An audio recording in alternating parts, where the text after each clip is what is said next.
À travers l'arrière-pays de Djibouti, en Somalie française, une famille transporte tous ses biens en quête d'un pâturage, de quelques feuilles, d'un peu d'eau, entre Éthiopie et Mer Rouge.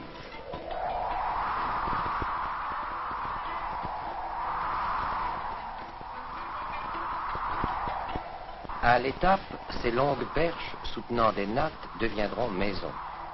Tous les nomades qui sillonnent au nord de l'équateur les déserts de l'Afrique orientale ressemblent à cette famille. Danakil ou Issa, les tribus du pays sont belliqueuses de tempérament et musulmanes de religion. Elles reconnaissent, pour leurs droits coutumiers, l'autorité de petits sultans qui possèdent à peine quelques ânes, quelques chameaux et quelques femmes de plus que leurs inféodés. Aux déserts de sable succèdent les déserts de pierre encore plus redoutables. Ici, les maisons sont faites de cailloux et de branchages. Quantité de murets en pierre sèche protègent des hyènes et des chacals et surtout coupent le vent, un vent sec, poussiéreux, éternel, impitoyable.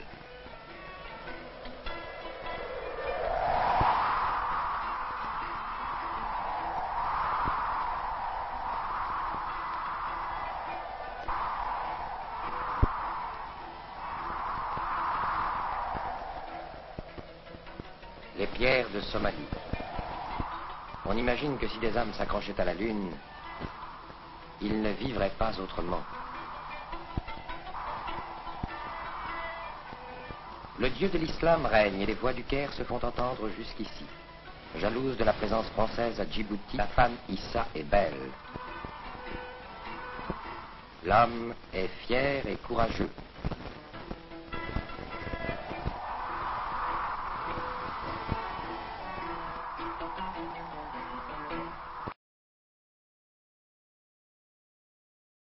La femme Issa est belle.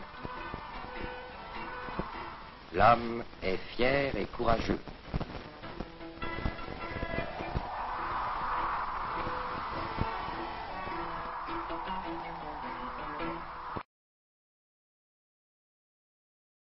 La femme Issa est belle. L'homme est fier et courageux.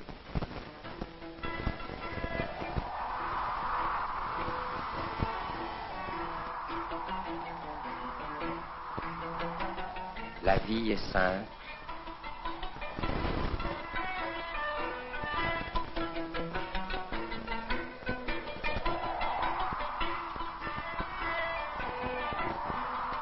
Et le fils sera heureux. Ces somptueuses amulettes écartant le mauvais œil.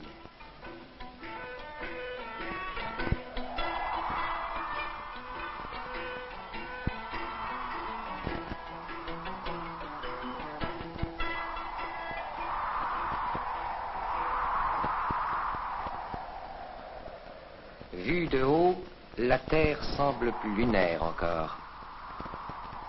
Voici les plaines stériles du Grand et du Petit Bara, encerclées d'amoncellements basaltiques, et tout à coup, à plus de 150 mètres au-dessous du niveau de la mer, la fosse bleue, blanche et noire du lac Assal.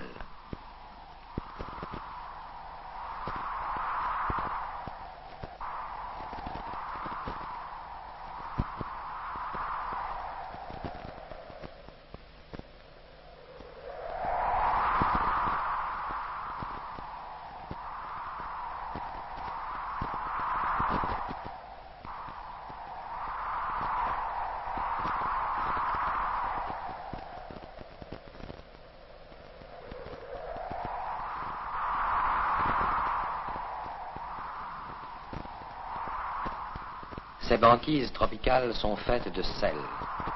Une fortune pour les populations qui en manquent.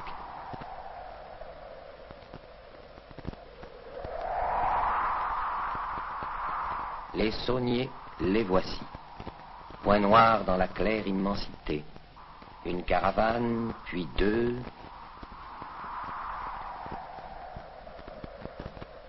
Puis une autre encore.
tous acharnés à casser un sel dont l'homme a d'autant plus besoin qu'il a chaud et perd avec sa sueur celui de son organisme. Le sel est partout jusqu'à l'horizon. Il sertit l'eau et les rochers.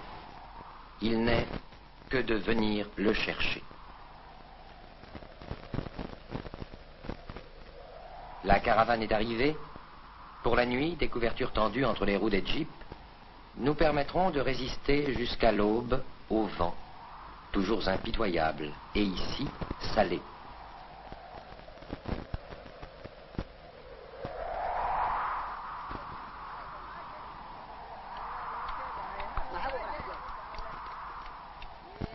C'est que dès l'aube, le travail des sauniers commence, même pour les enfants. La caravane ne saurait camper sur le lac plus de 2 à 3 jours. L'eau manquerait, les vivres aussi. Pas de femmes. Ce qu'il faut, c'est casser, ramasser, ensacher le plus de sel possible, le plus vite possible, afin de ne pas se laisser surprendre par les spectres de la soif.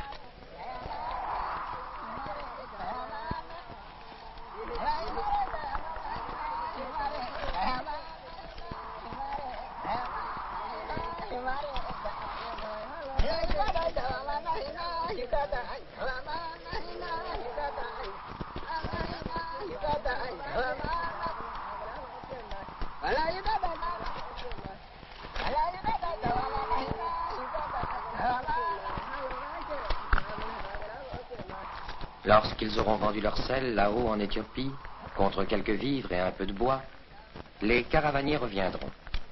Dans la montagne, grandes gazelles, dig-dig et phacochères abondent, mais les caravaniers ne chassent pas. La côte de la mer Rouge est l'une des plus poissonneuses du monde, mais les caravaniers ne pêchent pas, ils s'y refusent. Ils ne veulent être que des sauniers. Toute leur vie, hiver comme été, en été la nuit, à cause de la réverbération et de la chaleur, ils reviendront à la plage blanche, attirés, fascinés comme par un mirage.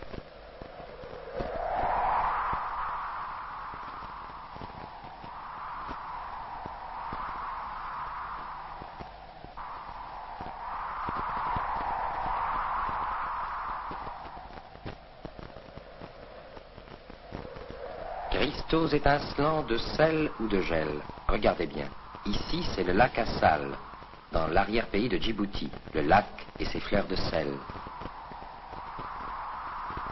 Là, à 20 000 km de la Somalie, l'Alaska et ses fleurs de neige. Comparaison visuelle tentée à votre attention pour la première fois.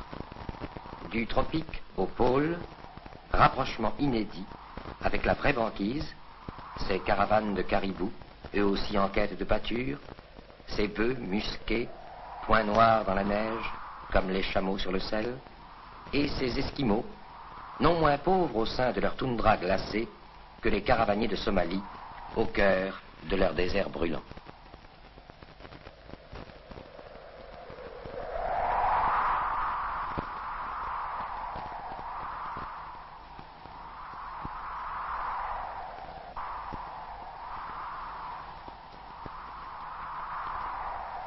Retour au lac Assal.